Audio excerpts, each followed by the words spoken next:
말입니다. 그러니까 시험에서 단어로 쓰고 싶으면 쓰는 거고 품사 쓰고 싶으면 쓰는 거고 그렇기 때문에 둘은 같은 말로 보시면 되고요. 형태소가 더 작은 개념이죠. 그죠? 형태소에서 단어로 넘어가는 거니까 음은 형태소, 단어 이런 식으로 가는 거죠. 그래서 처음에 보면 형태소 간단하게 정의 나오죠.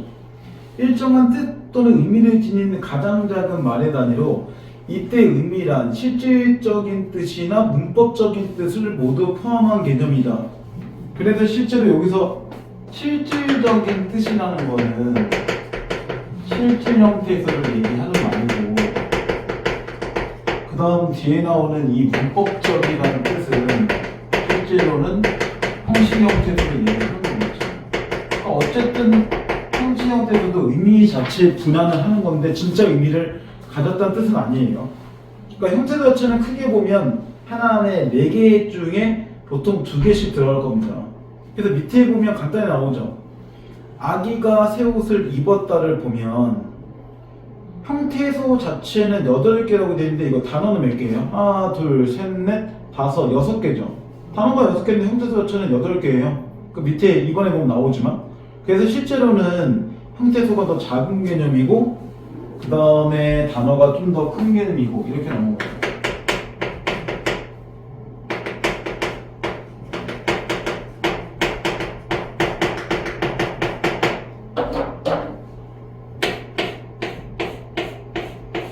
이렇게 나눠준다는 게 있잖아요, 결국은 8개로 해서. 근데 그 밑에 보면 이제 먼저 나오죠. 그래서 밑에를 보고 다시 위에 갈게요. 그래서 실질 형태소란 실질적 의미를 지닌 형태소를 의미하고 형식이란 문법적 의미를 지닌 형태소를 의미하고 그 다음 자립이란 다른 형태소와 결합이 없어도 홀로 쓸 수 있는 애들 얘기하는 거고 의존이란 것은 다른 거와 결합해서만 쓸 수 있는 형태소를 의미한다 라고 나오니까 여기서 악이나 옷 같은 경우 둘 다 명사니까 당연히 자립도 되고 뭐도 돼요. 실질 의미도 가지고 자립되는 건 무조건 실질 의미를 가집니다. 그리고 가하고 오는 둘 다 조사잖아요. 그러니까 얘는 의존이면서 뭐가 돼요? 형식이라는 얘기잖아요. 걔는 지금 띄어쓰기 자체를 혼자 아예 움직인단 말이에요. 얘기는 자립이 된다는 얘기죠. 혼자서도 새라고 쓸 수 있는 거니까. 관형사나 부사가 남을 꾸며준다 그래도 얘네들 자체는 의미를 가지는 거니까요. 입었다 같은 경우는 얘를 보통 어간이라고 하는 거고 얘네들을 어미라고 하는 거잖아요. 그러면 어간 어미 중에 실제 의미가 있는 거는 얘지만 혼자는 못 쓰니까 의존이겠죠. 얘네들은 어미니까 당연히 실제 의미가 없고 실제 의미가 없다면 혼자 쓰는 거겠죠. 혼자 못 쓰는 거겠죠. 그러니까 하나하나 보면 다 2개씩 들어가는 겁니다. 그래서 실질 시험에서는 만약에 보면 자립이면 무조건 실질이겠지만 실질 중에는 기준을 보면 의존인 것도 있는 거고 또 하나 형식인 거는 무조건 의존이긴 해요. 근데 의존 기준일 때는 뭐 한 거야? 실질일 수도 있고 의존일 수도 있고 이렇게 나눠지는 거겠죠. 그 차이가 좀 있습니다. 자, 그리고 이제 밑에 관형사에 대해서 간단하게 나오죠. 관형사는 반드시 명사나 대명사 등을 수식해야 되기 때문에 문장 내에서 홀 수 있을 수는 없다. 하지만 관형사는 앞뒤의 다른 형태소가 연결되지 않아도 문장에서 쓰일 수 있기 때문에 자립될 수 있다. 그래서 이 얘기를 일부러 하는 거죠. 단형사 자체는 자립될 수 있다. 자립될 수 있다는 건 모두 가능하다. 실질도 있다. 대신 이건 여기 문장만 그런 거고 같이 기억할 거. 그럼 부사도 뭐예요? 똑같이 자립되고 의미를 가지겠죠. 왜냐면 관형사가 명사, 대명사 꾸민 것처럼 부사도 동사에서 꾸미잖아요. 기능이 똑같다면 하는 짓이 똑같겠죠. 그래서 여기 안 나왔지만 부사도 자립이면서 실질이 됩니다. 형태소 문제는 나와봤자 한 문제에 나오면 정말 많이 나올 것 같아요. 근데 형태소가 장동 문제를 출제하는 게 아니라 단원이나 앞에 나오는 발음이나 이런 거하고 같이 융합돼서 계속 선지들이 한두 개씩 구성될 겁니다. 그 왼쪽에 보면 나오죠.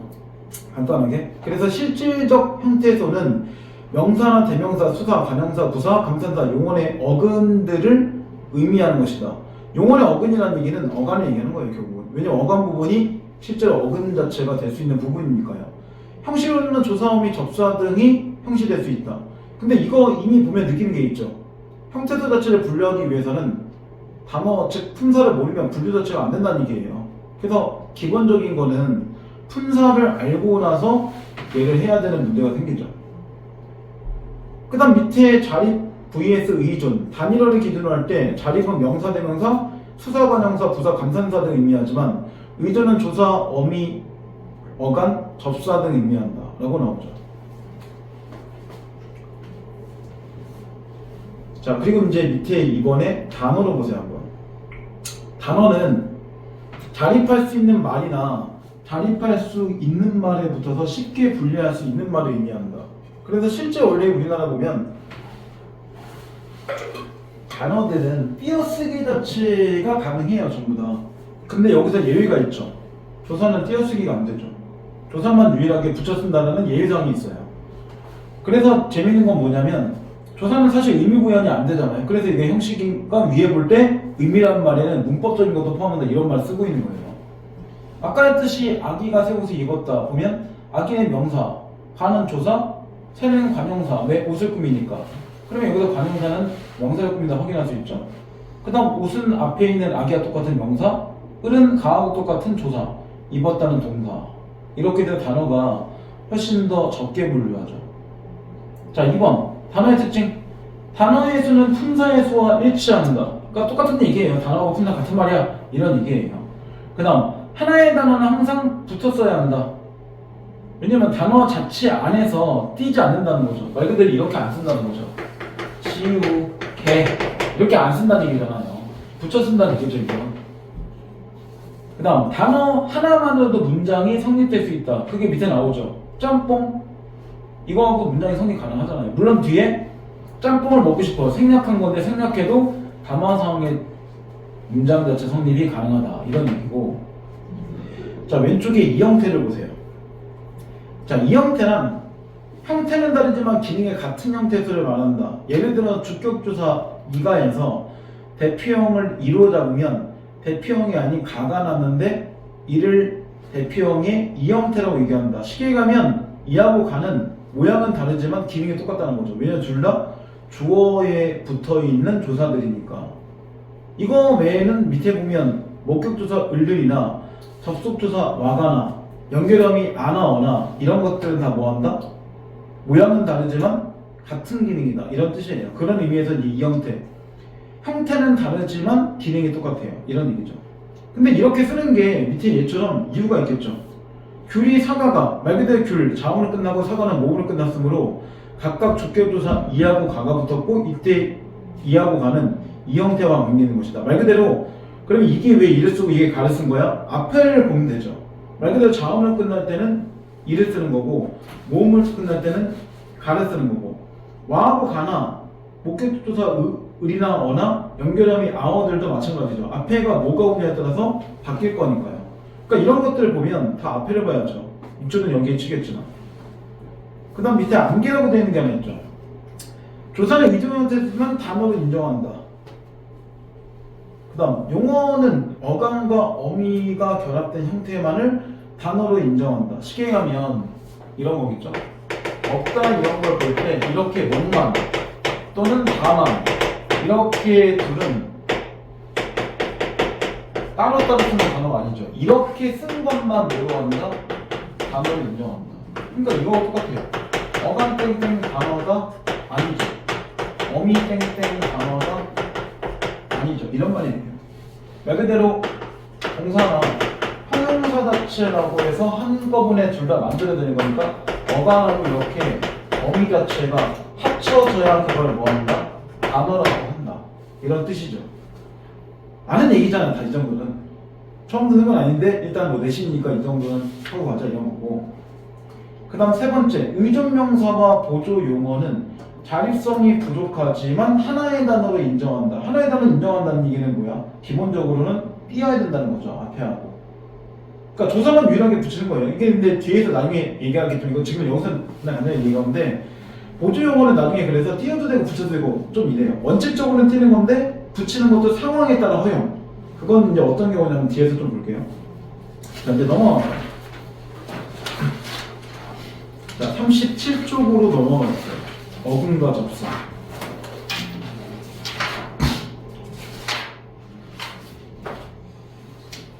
어근이란 나오죠. 단어를 이루는 형태소 중에서 실질적인 의미를 나타내는 중심 부분을 얘기한다. 그래서 하늘 자체, 예쁘다, 덥게, 일찍이, 어른스럽다, 새말 돌아보다를 보면 하늘은 하나 자체잖아요. 이거 단일어니까 당연히 이거 어근이 될 수 있고, 예쁘다에서는 어간 부분을 어근이라고 얘기하겠죠. 그러니까 어간이란 말과 어근이란 말은 구분이 다른 거예요. 어근은 의미를 갖고 있는 거고, 어간이란 말은 동사형용사의 앞부분을 얘기하는 거니까요. 활용되지 않는 부분을 얘기하는 거죠. 그러니까 의미 자체가 다른 얘기입니다. 어간이 곧 어근인가요? 라고 하면 맞는 말이에요. 근데 어근이 곧 어간인가요? 다른 말이죠. 맞을 수도 있고 아닐 수도 있다는 얘기죠. 그래서 기억할 거. 어근이란 말은 모든 단어에 다 쓸 수 있지만 어간이란 말은 어디에만 쓴다? 동사형용사만 쓴다 이런 얘기예요. 그 다음 덮개에서 덮부분이 어근, 일찍이는 이가 나중에 따라 붙은 거니까 일찍만 어근, 어른스럽다에서 어른만 어근, 세 말을 보면 각자 어근 두 개가 합쳐서 하나의 어근이 되는 합성어죠. 그 다음 돌아보다는 돌다와 보다의 어근 두 개, 이것도 당연히 어근 두 개니까 합성어겠죠. 물론 합성어 파생어는 뒤에서 다시 얘기할 겁니다. 그러니까 근데 실제 시험에서 이게 뭐 명사 어근이 형사 어근이 이렇게 안 나와요. 이렇게는 묻지 않는데 이런 것들이 다 어근 부분이다 이거인 거죠. 그러면 어근은 다른 말로 보면 뭐다? 다 실질 형태에서는 될 수 있다 이 얘기죠. 하지만 어근 안에서 이렇게 뭐예요? 자립되는 것과 의존되는 것은 나눠질 수 있다 이런 거잖아요. 그죠? 왜냐면 명사나 대명사 이런 것들은 자립되겠지만 어감 부분들은 의존되겠죠. 그 차이가 생기는 겁니다. 그래서 뭘 기준으로 두냐에 따라서 이야기는 조금씩 달라진다는 거죠. 자, 그 다음 이제 중요하고 되어 있는 거. 어근 vs 어간. 이게 왜 중요한 거냐면 이거 정말 잘 이용하는 것 중에 하나니까요. 그래서 어근이란 단어를 형성할 때 실질적 의미를 나타내는 부분으로 실질적인 형태에서 접사를 제외한 부분을 의미한다. 근데 어간은 용언이 활용할 때 변하지 않는 부분, 어미를 제외한 부분, 기본형의 다를 제외한 부분을 의미한다. 그래서 어근은 접사와 결합하고 어간이란 어미와 결합한다. 통상적으로. 그래서 밑에 하나씩만 예를 보면 먹다를 보면 뒤에 다 접사라고 나오는데 실제로 뒤에 먹다 형태에 보면 어미라고 되어 있잖아요. 지금 보면 어근이라고 얘기한다면 그냥 접사라는 얘기인데 실제로는 첫 번째가 좀 이상한 게 이거 먹다를 어근 접사 이렇게 나오는 경우는 없어요. 이건 물어볼 때 당연히 오른쪽처럼 어간어미라고 물어볼 겁니다. 기본적으로. 근데 여기서 하나 우리가 좀 생각할 게 있어요. 뭐냐면 용언이 활용할 때 어간이 안 변한다고 돼 있잖아요. 근데 변해요. 상황에 따라서는. 보세요. 먹다 같은 경우는 활용한다는 게 뒤에 어미를 바꾸는 거니까 먹어, 먹고 또는 뭐 먹으나 이런 식으로 바꾼다는 건데 이렇게 되면 어간 부분이 안 바뀌는 게 맞잖아요. 그러니까 안 바뀌는 것처럼 보이긴 하는데 모양이 바뀔 때가 있어요. 예를 들어서 이걸 보세요. 이걸 보면 이렇게 안 쓰자는 거예요. 대신 여기는 있고 이렇게 쓰죠. 얘는 이렇게 나오는 게 아니라 이렇게 되죠. 그러니까 어감 부분은 상황에 따라서 모양은 바뀔 수 있어요. 활용할 때. 활용이라는 게 그렇게 이 다를 누나, 이런 거를 바꾸는 게 활용이라는 얘기인데 자음을 갖다 붙일 때는 안 바뀌어요. 근데 모음을 갖다 붙인다. 어떤 이음은 없는 거랑 똑같은 거니까 이렇게 하면 변할 때가 있어요. 그러니까 활용할 때 모양이 변하는지 안 변하는지 판단하는 기준은 자음의 어미들이 아니라 모음의 어미를 갖다 붙여봐야 돼요. 근데 이 변하지 않는다는 건 뭐냐면 의미가 변하지 않는다는 얘기예요. 정확하게는. 그래서 이따 형태를 볼 때 이어라고 돼 있어도 뭐라고요? 이어는 의미 자체를 갖고 있는 건 앞에 부분이잖아요. 그러니까 이 말은 정확하게는 모양은 변할 수 있는데 의미가 변하지 않는다 그 뜻이에요. 그렇게 알고 있어야 돼요. 알겠죠? 이게 나중에 어디 나오냐면 활용 문제 나올 때 규칙 불규칙에 나오겠죠. 거기 나와요. 그 다음 밑에 주의를 보면 이런 말 나오죠. 지우다하고 지우개를 보면 지우 어간 플러스 다 어미, 그 다음 지우개는 어근 플러스 개 접사라고 나오는데 지우개는 용언이 아니기 때문에 지우를 어간이란 말을 굳이 쓰지 않는다. 왜냐면 최종적인 단어를 볼 때 지우다는 동사잖아요. 하지만 최종단어를 볼 때 지우개는 명사죠. 그리고 여기서 볼 때 재밌는 게 하나 있죠. 어미는 품사를 못 바꿔요 원래. 근데 접사는 품사를 바꾸기도 하죠. 어디에서? 뒤에 접미사에서 바꾸죠. 근데 접사 얘기는 좀 더 뒤에서 할게요. 뒤에서 한 번 더 나올 거니까. 자, 그리고 이제 왼쪽에 내려와서 밑에를 보면 G라고 되는 게 있죠. 불절 접사. 자, 문법적 기능을 하는 접사로 일반적으로는 어미라는 용어를 사용하는데, 용언의 경우 어간 뒤에 결합하는 형식 형태소를 어미라고 하고, 어근 뒤에 결합하는 형식 형태소를 불절 접사라고 한다. 이게 원래는 지금 거의 다 어미란 말을 쓰는데, 가끔 보면 기출문제 어미 대신에 굴절 접사란 말을 쓸 때가 있어요. 그래서 어미란 말과 혹시 굴절 접사 나오면 같은 말이라고 그냥 인식하면 돼요. 그러니까 과거에는 굴절 접사와 어미란 말을 같이 썼다가 최근에는 그냥 굴절 접사란 말을 쓰지 말고 접사는 그냥 파생 접사를 접사라고 쓰고 굴절 접사는 없애버리고 어미를 바꾸자. 이렇게 이제 거의 통용돼서 쓰이기 때문에 실제로는 굴절 접사란 거는 진짜 내신에서 나올 일이 없어요. 굳이 학교에서 언급하지 않는 한. 근데 기출문제로 나올 때가 있으니까 굴절접사 땡땡 어미 이렇게만 그냥 기억하라는 얘기예요. 자, 38쪽으로 넘어가 보세요. 자, 접사. 자, 접사는 어근에부터 뜻을 더하거나 힌정하는 부분이다. 그래서 얘가 접두사는 앞에 붙는 걸 얘기한 거고 접미사는 뒤에 붙는 걸 얘기한 건데 결국은 이런 거예요. 접두사하고 접미사는 그냥 말 그대로 위치만 가지고 보는 겁니다. 위치만. 그래서 만약에 어근이 이렇게 이 상태에서 접사가 이렇게 나올 수도 있고 반대로 접사가 먼저 나오고 어근이 뒤로 나올 수도 있다는 거죠. 그러면 이렇게 접사가 뒤에 있는 거를 접미사라고 얘기하는 거고 접사가 이렇게 앞에 오는 거를 뭐라고 얘기해요? 접두사라고 얘기하는 거니까 이건 꼬리, 머리 이 뜻인 거죠. 근데 여기서 실제로 시험에서 제일 중요한 거는 이 둘 중에 얘입니다. 접미사가 훨씬 더 중요해요. 왜냐면 접미사는 아까 지우개처럼 품사를 바꿀 수가 있잖아요. 그러니까 이걸 먼저 보면 지우개 같은 경우는 분명히 아까 지우다는 말에다가 이렇게 개가 같은 거잖아요. 근데 원래는 지우다만 보면 이거 동사란 말이에요. 근데 지우개가 되면서 뭐가 돼요? 동사가 되는 거니까 접미사는 품사를 바꿀 수도 있다는 거죠. 항상 바꾸는 건 아니지만. 근데 접두사는 아예 못 바꾸는 건 아니지만 굉장히 제한적이에요. 그래서 접두사가 바꾸는 예는 몇 개 안 되는데 접미사는 꽤 많아요. 그 얘기고. 자, 그래서 그 설명해보면 나오죠. 다시. 접두사는 어근의 앞에부터 특정한 뜻을 더하거나 강조하는 접사이다. 그래서 품사를 바꾸지는 못한다. 하지만 완전히는 아닙니다. 예외적으로 바꾸는 경우도 있어요. 그 다음 그래서 예를 보면 맨손, 들볶다, 18호터를 보면 앞에 나온 거죠 전부 다. 그래서 얘가 접두사란 말 쓰는 거고 지금 다 품사 바꾸지 않은 것들만 보여줬죠. 그 다음 접미사는 어근의 뒤에부터 특정 뜻을 더하는 접사로 단어의 품사를 바꾸기도 한다. 그래서 꼭 기억할 건 바꾼다가 아니라 바꿀 수도 있다는 얘기예요. 그럼 바꿀 때도 있고 안 바꿀 때도 있고 그런 거죠. 선생님, 이건 안 바꾼 얘기죠.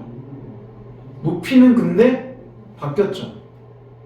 그 다음 새롭다 같은 경우도 바뀌었죠. 근데 높이는 왜 명사 또는 부사라고 얘기하냐면 문장에 따라 다르니까요. 어떨 때는 만약에 이렇게 나오면 높이가 높다 이렇게 나온 거하고 새가 높이 날아간다 이렇게 나오면 다르다는 거죠. 그래서 이렇게 나올 때 얘는 명사지만 이렇게 나올 때는 부사가 되는 거잖아요. 그죠? 그러니까 만약에 문장이 없는 상태에서 그냥 단어 높이만 딱 나왔어. 이거 명사야 부사야 이렇게 문제 못 내요. 알 수가 없으니까요 기본적으로. 그렇기 때문에 만약에 그런 문제를 내고 싶으면 이렇게 문장을 줘야 돼요. 그리고 실제로 시험 문제를 보면 느끼겠지만 단어 자체를 물어보거나 그럴 때 다 문장으로 나오게 돼 있어요. 왜냐면 문장에서 이게 어떤 쓰임을 갖고 있냐를 구현하는 거지. 안 그러면 이게 어떤 단어로 구현되는지를 모르는 것들이 꽤 많기 때문에 전부 다 문장을 주고 이렇게 밑줄을 주거나 밑줄이 없거나 그렇게 문제 내는 겁니다.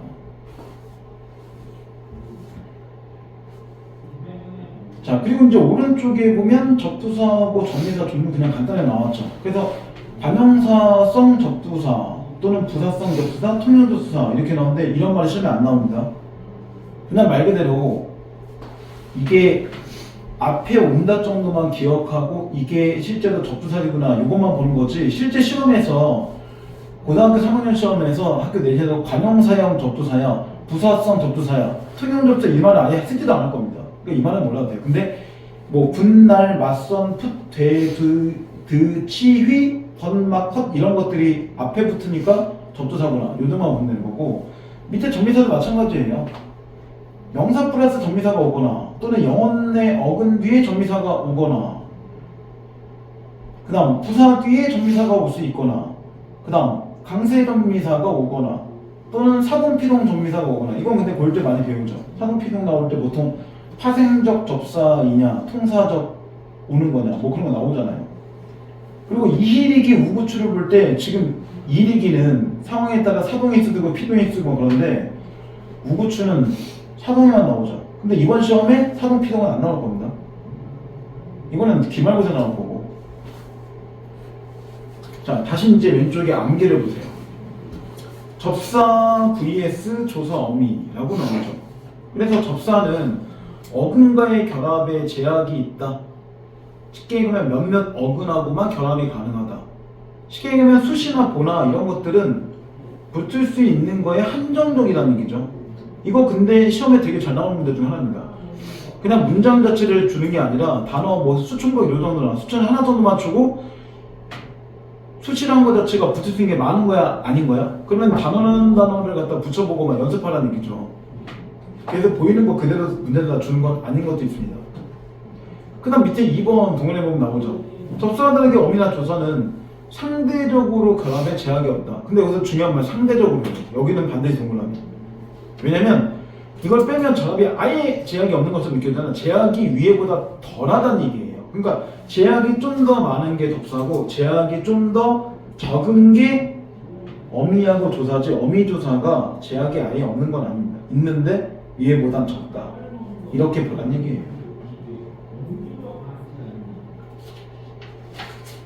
자, 그 다음 이제 또 넘어갔습니다. 넘어가 보면 단어 형성법이라고 있을 거예요.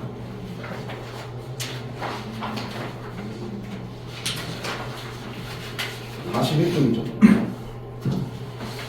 형성법에 따른 분류. 쉽게 가면 하나의 어구로 이루어진 단어라고 하니까 이건 더 이상 형태도 쪼갤 수 없는 거죠. 이런 거를 통상 단위라고 얘기하는 거고, 복합어, 파생어, 합성어 나누는 건 복합어는 뭔가 두 개가 붙었다는 거잖아요. 그 파생어는 어근하고 접사가 붙은 거를 통상 파생어라고 얘기하는 거고, 합성어는 어근이 두 개 붙은 거를 의미하는 거니까, 그럼 이걸 알기 위해서 뭘 알아야 되냐면 원래 그 단어의 가장 기본형의 문제를 알아야죠. 한여름을 볼 때, 먹이를 볼 때 원래 기본형이 여름, 원래 기본이 먹다. 그럼 여기다 하냐하고 이가 붙었다는 걸 확인할 수 있는 거죠. 기본형을 안다면. 그 다음 합성어 앞뒤도 마찬가지예요. 앞과 뒤 각자 기본형들이죠. 높다 푸르다 각자 기본형들이 있죠. 근데 높다 푸르다는 위에는 먹이와 다르게 각자 의미들을 갖고 있잖아요. 앞뒤도 각자 쪼갤 때 의미를 갖고 있는데 먹이의 이는 이가 혼자 있으면 이게 의미를 안 가지니까 혼자 나눴을 때, 즉 기본형을 봤을 때 의미를 구현할 수 있는 거 없는 거를 가지고 어근인지 접사인지를 판단하는 거예요. 사실 우리나라 단어의 분류 기능은 이게 끝이에요. 간단하잖아요. 단어 자체만 보면. 근데 이게 이걸 보는 게 문제가 아니라 예문을 봐야 돼. 사실 나중에 보면. 자, 그 다음 이제 왼쪽에 보면 중요라고 되는 게 있죠. 파생명사와 명사형의 구별, 서술성의 유무로 판단한다. 이거 요새 트렌드의 문제 중 하나입니다. 그래서 파생명사는 명사라고 하지만 명사형이란 건 명사가 아니라 명사의 모양은 가졌지만 명사가 아니에요 라는 뜻이에요. 그래서 둘 다 형태는 똑같죠. 근데 서술 기능이 파생명사는 없고 명사형은 당연히 뭐 할 거야? 원래 동사형사가 밑에 나오니까 당연히 서술 기능이 있는데 모양만 미음이나 개를 썼다는 거죠. 그러면 당연히 명사는 원래 체언안에 속하니까 관형사나 관형어의 수직을 받겠지만 명사형이라고 되어 있는 건 동사형사니까 관형사의 수직이 아니라 부사의 수직을 받겠죠.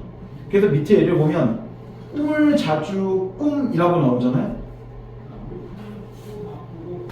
그러니까 이건 뭐냐면 만약에 이렇게 꿈이라는 단어가 그냥 나왔어. 그럼 통상적으로는 그냥 명사로 보는 거지 누가 이거를 명사에 어미가 붙었다고 볼 수 없단 말이야. 그러니까 이렇게 하고 이거 어미가 붙은 거야 접수가 붙은 거야 이렇게 문제 안 물어봐요. 그렇게 물어볼 수도 없고. 근데 지금 보면 그냥 꿈을 자주 이렇게 오면 이거는 꾸다 형태로 바꿀 수가 없잖아요. 그러니까 얘는 명사일 수밖에 없는 건데 꿈을 자주 꾸다 이런 식의 설정을 가질 수 있는 걸 미음이 온 거니까 얘는 뭐가 아니에요.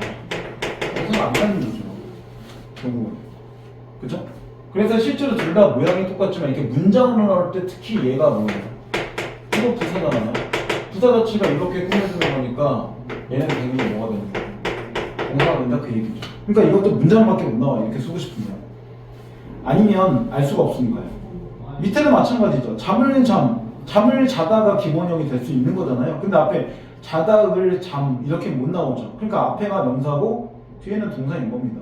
이것도 마찬가지 잠이라는 글자 하나만 그냥 있어. 그럼 모르죠 이게. 어미인지 접사인지. 그러니까 어미 접사 이 구분을 알고 싶으면 즉 명사인지 동사인지를 알고 싶으면 이렇게 문장으로 줘야 돼요. 그리고 이 명사를 지금 보면 이렇게 했잖아요. 파생명사라고 얘기하는 거는 이거예요. 꿈 자체가 원래 기본형이 어미다가 니은이면 얘가 어근인 거고 얘가 지금 보게 되면 접사인 거잖아요. 이렇게 두 개가 합쳐지면 다른 말로 파생어라고 한다고 방금 전에 확인했죠. 그러니까 이거 파생명사라는 말은 파생어인데 명사가 된 거예요. 이 뜻이잖아요. 그런 얘기예요. 그러면 여기에서 보면 얘는 뭘 바꾼 거예요? 품사를 바꾼 거죠. 그러니까 품사를 바꾸는 게 이런 얘기예요. 근데 여기는 뭐가 돼? 어미라고 얘기했으니까 이건 품사를 못 바꾼 거죠. 이런 얘기인 거예요. 자, 그 다음 이제 다시 오른쪽으로 와서 파생어를 보세요. 파생어는 접두사가 결합한 파생어와 전미사가 결합한 파생어로 나눠진다. 근데 이 얘기는 이미 앞에서 봤었죠. 근데 이거 나중에 시험에 결국은 중요한 건 뭐냐면 여기는 예문들이 있어요. 근데 이건 일부러 막 외우려고 안 해도 돼요. 왜냐면 뒤에서 문제 계속 풀다 보면 알아서 머릿속에 들어와요. 노가다식의 문제들을 뒤에 엄청 포진시켜 놨으니까요. 자, 밑에 이제 암기에 나오죠. 접두사 N 전미사의 특징. 형식 형태소와 의존 형태소이다. 왜냐면 형식된다는 건 무조건 뭐 한다는 거야? 의존된다는 것밖에 안 되죠. 그 다음 어근과의 결합이 제한적이다.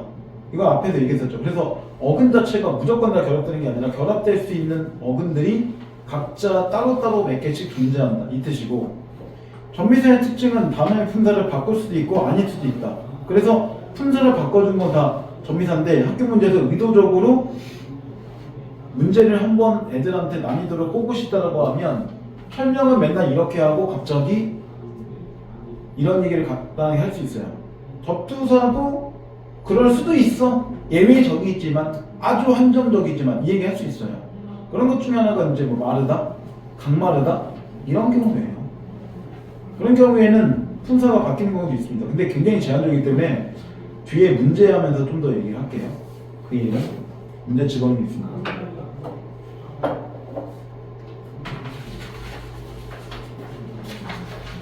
자, 뒤에 42쪽으로 넘어가 보세요. 42쪽에 있는 중요라고 되어 있고 10번 갑자기 나오는데 이거는 참고 삼아서만 그냥 보시면 됩니다. 그래서 이거 붙임만 봐보세요. 붙임을 보면 어간의 이나 응 외에 몸이 시작되는 전미사가 붙어서 다른 품사로 바뀐 것은 그 어간의 원형을 적지 아니한다. 그래서 이게 기본형 자체를 알아야지 이게 원래 원형 자체가 파괴된지 아닌지를 알 수 있다는 거죠. 그러니까 넘어를 보면 넘다, 기먹어리는 귀먹다, 마개 같은 경우는 막다, 맞음 같은 경우는 맞다 플러스 그 다음 무덤 같은 경우도 묻다 플러스 마감 같은 경우도 막다 플러스 이렇게 된 거라고 알고 있어야지 원형 자체가 드러나지 않는구나 파악할 수 있죠. 그리고 여기 중에서 시험에 좀 많이 나오는 게 마개, 무덤, 기머거리, 마중까지는 상당히 잘 나옵니다 시험에. 그래서 이거만 읽어본 거예요. 위에는 거 너무 뻔한 얘기니까. 그리고 위에 중에 그 다만이라고 돼 있잖아요. 바로 위에 다만이라고 돼 있는 것 중에 가끔 시험에 나오는 거는 목걸이하고 노름 이 두 개만 나와요. 원래는 목에다가 걸다에다가 인데 거리라고 바뀌었잖아요. 원형 안 바뀐 거죠. 노름도 원래는 놀다가 기본형이겠죠. 노다란 말이 없으니까.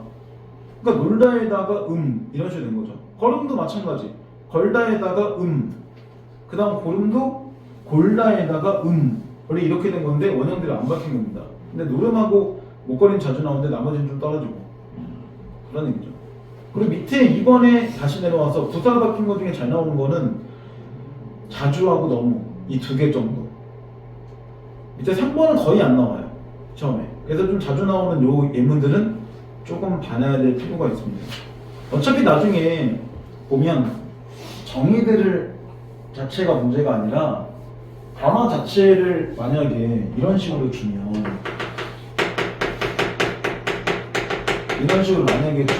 이걸 누가 틀리겠어요? 딱 봐도 원형이 바뀐 게 눈에 보이잖아요. 그리고 얘가 원래 품사 자체가 동사인데 이렇게 되면 명사가 바뀐 것도 눈에 보이잖아요. 그러니까 실제 시험은 이렇게 다 보여주는 게 아니라 이것만 보여주고 이거 원형 바뀌었어 안 바뀌었어? 이거 전미사야 접두사야? 이렇게만 물어보겠죠. 그러니까 원래 이 앞에 있는 전제 조건은 우리 머릿속에 있어야 되는 거예요. 결국에는 마켓 프린트에서 나와 있는 예문들은 다 잘 봐야 돼요. 왜냐면 결국은 다 예문 싸움이니까. 물론 그것만 갖고 내면 문제가 노멀해지니까 말하지 않은 예문들도 섞겠죠. 일부를. 국어에서 얘기도 하지 않은 문제 낸 거 사기인가요? 사기예요? 사기 아닌가? 이런 얘기는 의미가 없는 게 그럼 수학도 숫자 바꾸지 말고 똑같이 내야죠. 시험에서. 안 그러잖아요. 그러니까 당연히 학교 시험에서도 예문 활용하는 하되 안 배운 예문, 안 알려진 예문 당연히 주자는 게 정상적이잖아요. 기본적으로. 자, 그 다음 이제 넘어가보세요. 합성어. 합성어는 어근 더하기 어근의 형태인데 이게 통사비통사로 되어 있는 게 밑에 대등동사 융합보다 훨씬 더 시험에 많이 나와요. 시험에는.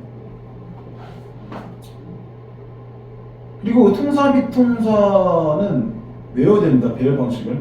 둘 중에 하나만 외우면 나머지 하나 그냥 따라가는 거잖아요. 그래서 통사적 합성어. 우리말의 일반적인 단어 배열법이 어순과 일치하는 합성어를 통사적 합성어로 얘기합니다. 그래서 나오죠.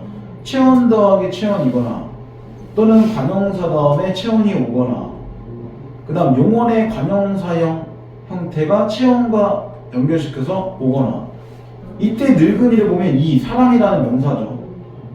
그 다음 용언의 어간에다 연결음이 온 상태에서 용언이 오거나 그 다음 부사에다 원래 부사가 오거나 이렇게 된 게 기본적으로 우리나라 말의 배열 방식이라는 얘기예요. 그게 얘네 통사들이라고 하는 거고 비통사는 일반적 배열법을 어긋난다라고 해서 용언의 어간에다가 바로 체온이 오거나 그 다음 용언의 어간에다가 가로는 없다는 얘기예요. 이거 바로 용언이 오거나 부사에다가 체온이 오면 원래 부사가 꾸며주는 게 체온이 아니란 말이에요. 물론 이건 뒤에서 분사할 때 얘기하겠지만 그래서 실제로는 부사 원래 관형사가 아니라 부사가 오면서 체온을 꾸면 비통사다 이렇게 얘기하는 건데 이게 볼만한 게 이런 거예요. 그래서 실제 시험에서 만약에 이렇게 뭐 나와 있는 일을 볼 때 덮음밥 이런 거를 준다거나 또는 뭐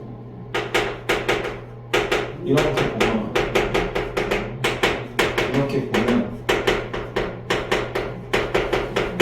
설명대로 하면 이 얘기 나오잖아요. 얘는 비통사, 통사, 비통사, 통사 이런 건데 분명히 통사와 비통사는 얘기했죠. 배열 방식의 차이라고. 중요한 건 밥이나 덮밥이나 높다나 의미는 똑같아요. 그러니까 이 합성어의 기준을 볼 때 얘네들은 의미 자체를 물어보는 게 아니라 배열만 물어보는 겁니다. 그리고 얘네들 보면 느끼는 게 있죠. 중간에 이런 식으로 해서 어미들이 들어가 주면 통사예요. 근데 어미들이 중간에 안 들어가면 비통사가 되는 거죠. 그러니까 이걸 보여준 건 뭐냐면 이게 시험에 제일 많이 나와요. 연결음이 있다 없다 이걸 가지고 선지해서 통사야 비통사야 많이 물어본단 말이에요. 통사 비통사는 통상적으로 단독 문제 출제를 많이 해요. 자, 왼쪽에 보면 그 얘기 나오죠. 합성어 vs 구호. 합성어는 하나의 단어이므로 붙여 쓰지만 구는 둘 이상의 단어가 나열된 것이므로 띄어 써야 한다. 그래서 큰형과 큰형 낀다면 구고 붙이면 합성어가 되는 거죠. 그래서 합성어는 서술성 자체를 가지지 않지만 구는 큰형, 키가 큰 형이란 뜻이 있는 거니까 구의 형태는 서술성의 형태를 가질 수 있다. 물론 위에서 큰형이 진짜 모양의 서술성이 있다는 게 아니라 의미의 서술성을 얘기한 겁니다.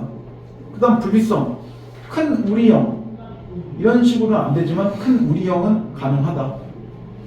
그 다음 의미의 특수다라고 할 때 큰형의 합성어는 키가 큰 형이 아니라 말 그대로 첫째 형이라는 얘기잖아요. 근데 큰 형이라는 의미에서는 자기의 첫째 형을 얘기한 게 아니라 정말 키가 큰 첫째든 둘째든 셋째 형이다 라고 하는 거니까 여기서 기억할 거 합성어 구는 의미 자체가 다르다는 얘기예요. 서로 아니에요.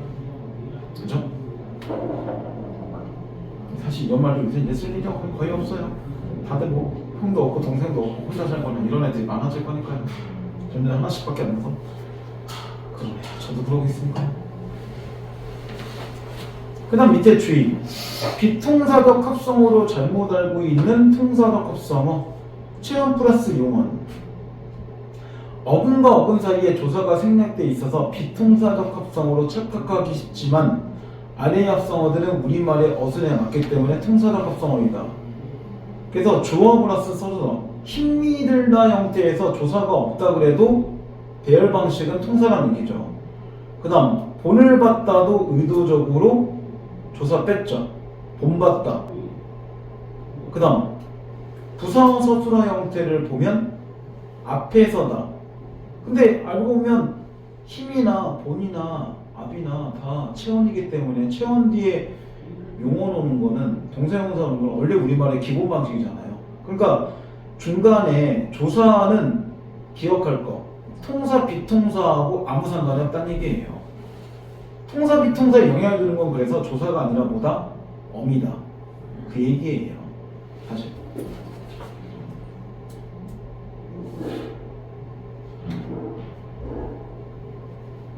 그래서 밑에 암기 보면 나오죠. 우리나라 말에서 조사는 생략할 수 있지만 어미는 생략할 수 없다.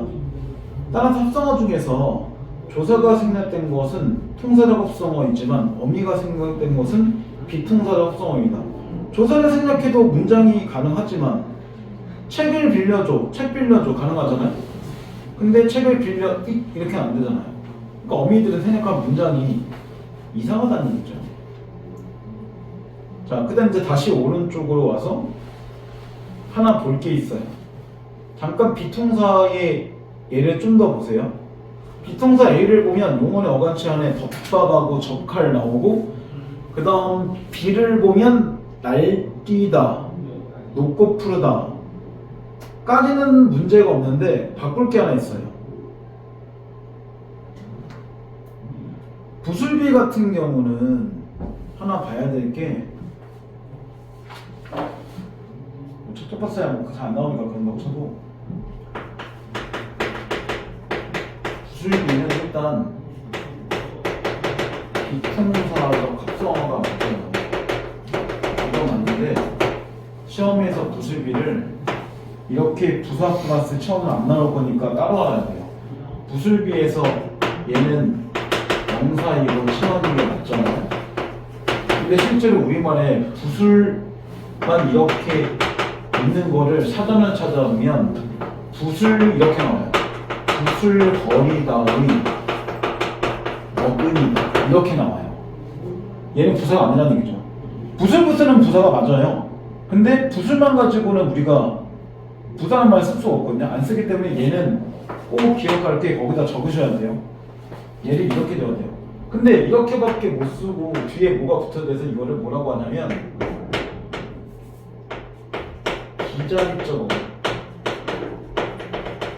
이제는 이렇게 바꿔놔요. 그래서 꼭 이렇게 알고 있어요. 부사가 아니라. 비통사는 맞지만 부사 플러스 체언입니다는 틀려요. 실제 모의고사에서 그렇게 하면 틀리다고 이미 순서가 몇 번 나왔기 때문에 이건 반드시 비자립적 어근이라고 알고 있어요. 그러니까 비자립적 어근이 말 그대로 뭐냐면 이렇게 하니까 여기가 어감 부분이면서 어근이니까 의미는 있는데 혼자는 못 쓴다는 얘기예요. 반드시 이런 부수부수 또는 거리다 이런 게 필요하기 때문에 혼자는 못 쓰지만 의미를 가지는 어근 이런 거를 비자립적 어근이라는 말로 만들어 놓은 거예요. 그래서 요거는 꼭 그렇게 알고 계셔야 됩니다. 자, 그 다음 이제 밑에 2번 의미관계에 따른 합성어. 자, 대등이란 말은 오른쪽에 나오죠. 두 어근이 본래 의미를 갖고 대등한 작용이라 어떤 합성어이다. 쉽게 가면 둘이 꾸며주지 않는다는 거예요. 그래서 대등 합성어를 다른 말로 뭐라고도 하냐면 병렬 합성어라는 말로도 얘기 나올 때 있는데 잘 안 나와요. 그래서 그건 제가 지금 안 쓴 겁니다. 일부러 이렇게만 기억을 하고 앞뒤나 오가다나 건불다는 서로 꾸며준 관계가 아니죠. 그러니까 문제를 물어볼 때 배열 관계를 물어보는 것과 의미 관계를 물어보는 건 다른 말이에요. 그래서 배열 관계 얘기한 건 통사비통사고 의미 관계는 대등동성 융합이라고 기억하는 거예요. 그러니까 말 그대로 시험에서 건불다 같은 경우에 대등 합성어이면서 통사적 합성어이다 이렇게 나올 수 있다는 거예요. 충분히. 그러면 틀린 말이죠. 대등은 맞지만 건불다는 중간에 연결이 없으니까 피통사가 되는 거니까요. 그렇게 나올 수 있다는 거죠.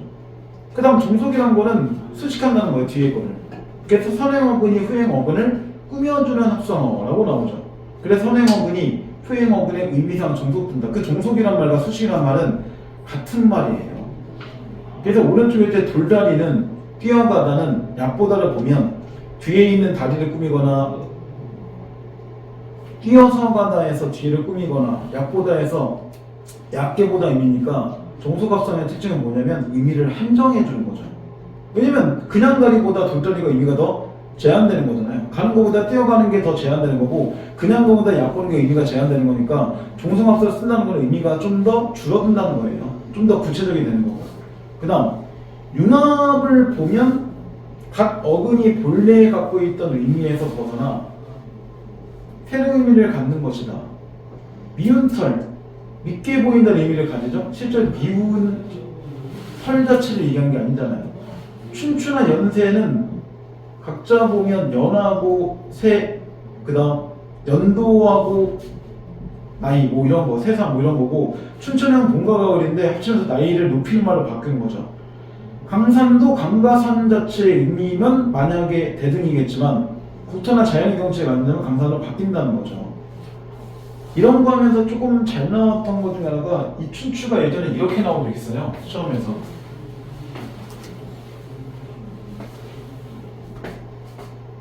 그 문장은 잘 봐야 돼.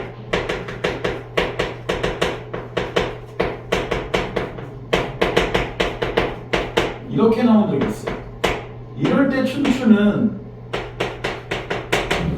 융합합성어가 아니에요. 그죠? 나이를 얘기하는 게 아니잖아요. 이럴 때는 정말 봄하고 가을을 의미하는 거기 때문에 이럴 때 대등이 되는 거죠. 그러니까 무조건 들었다 외우는 게 아니라 문장으로 봐야 돼요. 실제로. 안 그러면 문제가 되는 건가요? 심지어 옛날에 바늘방석도 마찬가지예요. 바늘방석에 앉아있는 것 같다. 그러면 당연히 이게 바늘된 방석이 게 아니기 때문에 융합이지만 바늘된 정말 방석에 내가 앉아있었다 이렇게 나오면 그럴 땐 종속인 거죠. 단어로 보는 게 아니라 그래서 문장으로 잘 봐야 돼요. 얘네들은.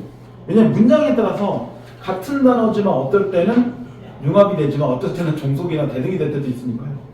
그래서 왼쪽에 보면 하나 더 나오죠. 왼쪽에 일단 그 밑에 대등 vs 융합합성어 되는 거 보세요. 그럼 같은 형태라도 문맥에 따라 대등인지 융합인지가 결정될 수 있다. 이것도 하나의 예죠. 밤낮은 통상적으로 그냥 아무것도 없이 단어만 나오면 융합으로 봐요. 보통은. 춘추도 아무것도 없이 나온다면 통상적으로 융합으로 봐요. 근데 문장에서 볼 때 이틀 밤낮을 잠만 잤다. 그러니까 밤과 낮에 잤다는 의미니까 이럴 때는 느리라는 의미가 아니잖아요. 그래서 이럴 때는 융합 자체가 아닙니다. 근데 밤낮 게임 타령이다. 이거는 항상이라는 의미로 바뀌었으니까 이럴 때는 융합이죠. 그래서 이것도 단어로 있느냐 문장으로 있느냐 의미가 달라져요. 그래서 요거는 하나 좀 고민해 볼 게 단어로 나올 때가 아니라 만약에 이 문제가 나와서 문장으로 나온다면 문장에서 갖고 있는 얘의 의미가 뭔지를 판단하는 게 필요합니다. 이해됐죠? 자, 여기까지만 하고 좀만 쉬었다 갈게요.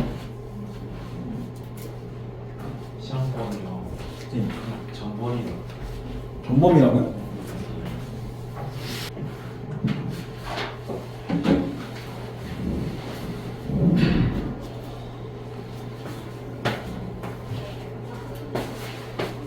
여기 왼쪽에 보면 주의라고 되어 있어서 열쇠 하나 나올 건데 열쇠가 일단은 이전에 시험에 나올 때는 모의고사에서는 통사로 나왔어요.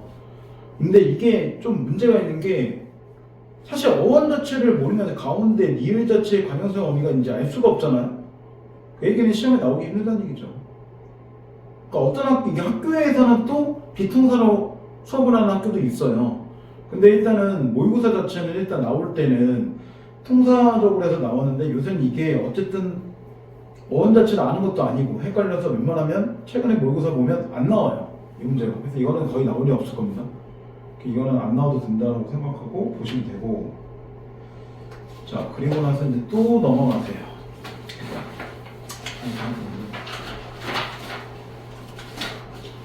자 49쪽.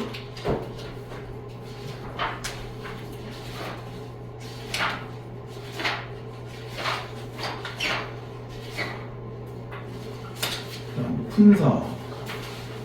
얘가 이제 단어인데 결국에는 품사는 크게 보면 9개예요.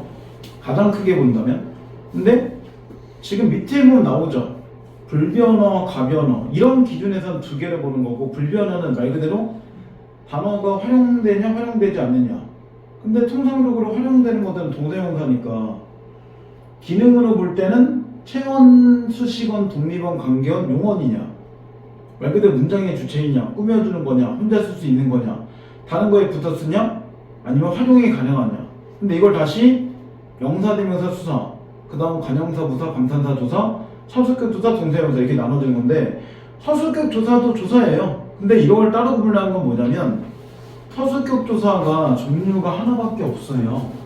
실제 시험에서 이 서술격 조사는 이다밖에 없는데 이게 이고, 이명 이런 식으로 바꿀 수 있으니까 활용이 가능하죠. 그래서 조사 중에서 일반적인 조사는 활용이 안 되지만 서술격 조사만 활용이 가능합니다.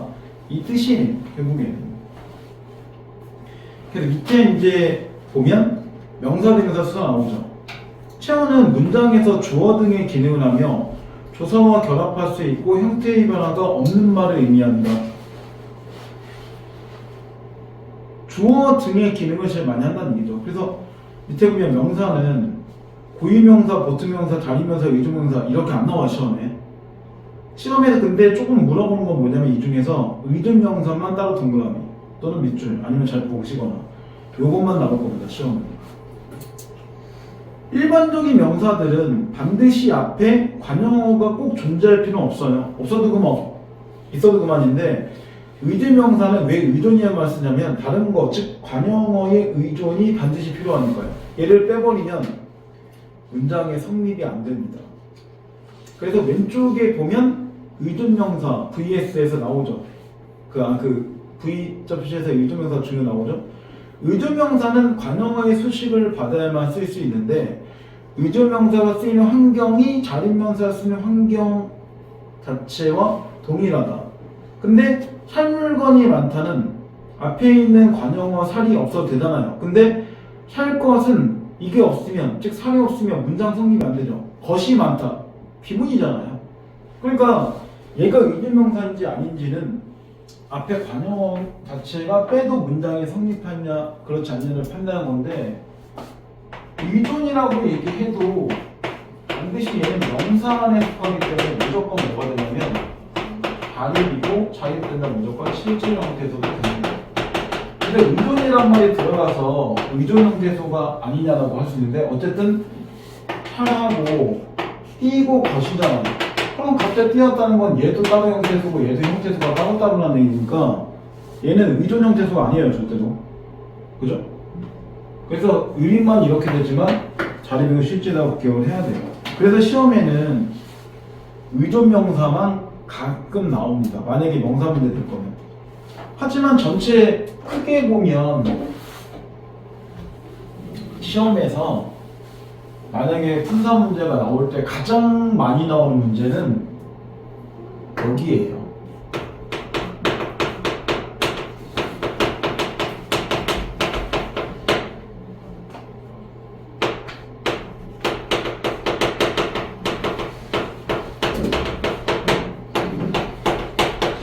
얘네들이에요. 그 중에서 얘는 이렇게 부사, 동사, 형사, 부사 이 네 개가 제일 중요해요. 저 네 개 위주로 거의 집중적으로 문제 나옵니다. 문제는. 그러니까 똑같은 수식어는 있지만 얘가 예의 범위를 침범할 때가 있어요. 그리고 얘네들은 같이 움직이면서 실제로 나중에 뭐 명사를 바꿀 수도 있거나 모양이 어미가 붙거나 접사 붙거나 바꾸잖아요. 그 다음 조사 종류가 격조사만 있는 게 아니라 보조사도 나오잖아요. 그렇기 때문에 얘네 네 개가 시험에서 제일 많이 나와요. 분사 문제 나오면. 그리고 모의고사 자체에서 분사를 제외한 문제가 지금까지 단 한 번도 나온 적이 없어요. 음변동하고. 걔네 중엔 기본 라인이니까. 걔네들은 무조건 나와요. 가끔 문장 성분이 안 나올 수도 있어도 분사 자체가 제외되는 문제는 불가합니다. 그러니까 이번 시험도 무조건 분사는 나와요. 이 네 개 중에 하나는 무조건 걸린다는 거죠. 자, 뒤에 넘겨보세요. 50쪽. 대명사. 거의 나올 일이 없어요, 시험에. 대명사 자체가 말 그대로 그냥 대신에 쓰는 건데 여기서 굳이 시험에 나올 수 있는 거는 인칭에 관한 것만 나올 거예요. 밑에 지대명사 안 나옵니다, 이거. 설마 우리가 고등학교 시험인데 이그저, 가깝고, 그, 나랑 조금 멀고, 저, 나하고 상대방 둘 다 멀고 이런 건 안 나와요. 대신 인칭 대명사가 밑에 3인칭 보면 죄기칭으로 나올 때는 3인칭이 되는 거죠. 이게 시험에 가끔 나와요. 그러니까 이게 문장 자체로 나온 거지 문장이 없이는 못 나옵니다. 그래서 오른쪽에 보면 당신의 쓰임이 잠깐 나오잖아요. 2인칭 대명사 이라는 사람이 당신이요? 그 다음 당신에게 좋은 남편 될게요. 당신이 먼저 참견이야. 이럴 때 2인칭인데 밑에 제기칭을 쓸 때는 무조건 3인칭 하는 거죠. 그래서 할아버지께서는 생전에 당신 또는 자기의 책을 소중히 여기셨다. 그러면 할아버지를 다시 지칭하는 거기 때문에 이럴 때는 3인칭이다. 요것만 간단하게 나와요, 시험에는. 그리고 미지칭하고 부정칭은 나오면 단어 뜻을 설명하지 않을 거니까 단어 뜻을 미리 알아야 돼요. 그래서 이것도 밑에 중요 부분 나오죠. 동그라미 2번에 보면 미칭 대명사, 모르는 사람을 지칭하는 인칭 대명사, 주로 의문문에 쓰인다. 진짜 누군지 모른다는 거예요. 그래서 내 책에 낙서한 사람이 누구야? 모른다는 거죠.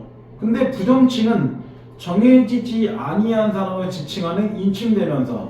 그래서 누구나 공부를 잘할 수 있다. 이때 누구는 누군지 모른다는 게 아니라 딱 한 명을 지칭할 필요가 없을 때 누구라도 열심히 한다. 뭐 이런 정도. 이럴 때는 부정칭이 되는 거죠. 그래서 미지칭과 부정칭은 나올 때 단어 뜻을 얘기하지 않고 나올 거기 때문에 단어의 뜻은 잘 기억하라는 거고. 나머지 거 지대명사 안 봐도 되니까 넘어갈게요. 그 다음 이제 수사.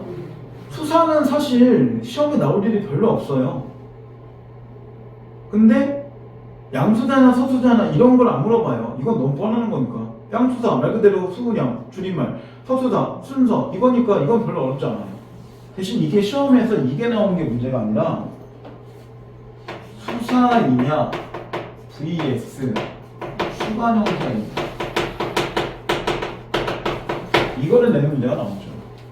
숫자의 모양하나 관형사도 있어요. 수사는 말 그대로 수식 자체를 하지 않지만 수관형사는 숫자의 모양하나 관형사이기 때문에 수식을 합니다. 그러니까 이거는 그냥 이렇게 나오고 이거 수사야 수관형사 당연히 몰라요. 그러면 기본적으로 수사의 가능성이 높고 단어로 나오는 게 아니라 문장으로 나와줘야죠. 이건 수관형사 뒤에서 할 때 나올게요. 거기서 정리해놨으니까. 그리고 오른쪽에 보면 그 얘기 나오죠. 첫째, 둘째, 셋째가 원래는 순서를 나타내는 말이지만 사람을 지칭하면 그때는 뭐다? 수사가 아니라 명사로 보죠. 이렇게 이거 정했기 때문에 이렇게 알고 있어야 돼, 이건. 그게 첫째가 벌써 대학생이 되었다. 둘째는 대학생이지만 셋째는 삼생이다. 이거는 사람을 지칭하는 거잖아. 이럴 때는 수사가 아니라 명사로 보자. 왜? 사람은 수령이나 순서로 얘기하는 게 아니니까. 그런 거예요. 자, 그 다음 이제 51조 넘어가세요. 동사형용사는 무조건 중요합니다. 자, 문장에서 서술의 기능을 하며 형태의 변화가 있는 말이다. 형태의 변화라는 말은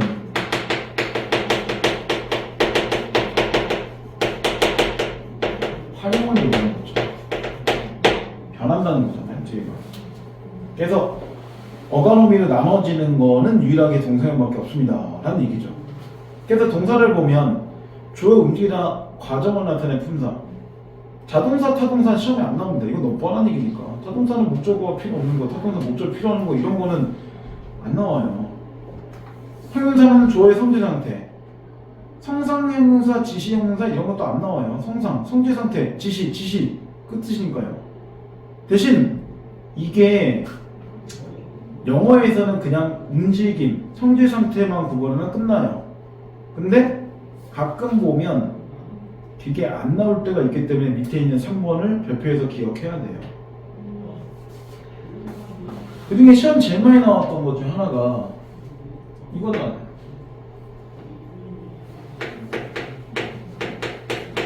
얘예요. 얘를 보면 영어는 형용사인데 단위어로 나오는 게 전부라잖아요. 우리말 사전을 보면 얘는 동사가 나와요. 얘는 형용사가 나와요. 단위어로 해도 순서가 꼭 같아야 되는 건 아니잖아요. 그리고 상황에 따라 얘는 형용사로 문장에서 쓸 때도 있어요. 이런 식으로. 그러면 실제로 늘자가 움직이는 게 아니잖아요.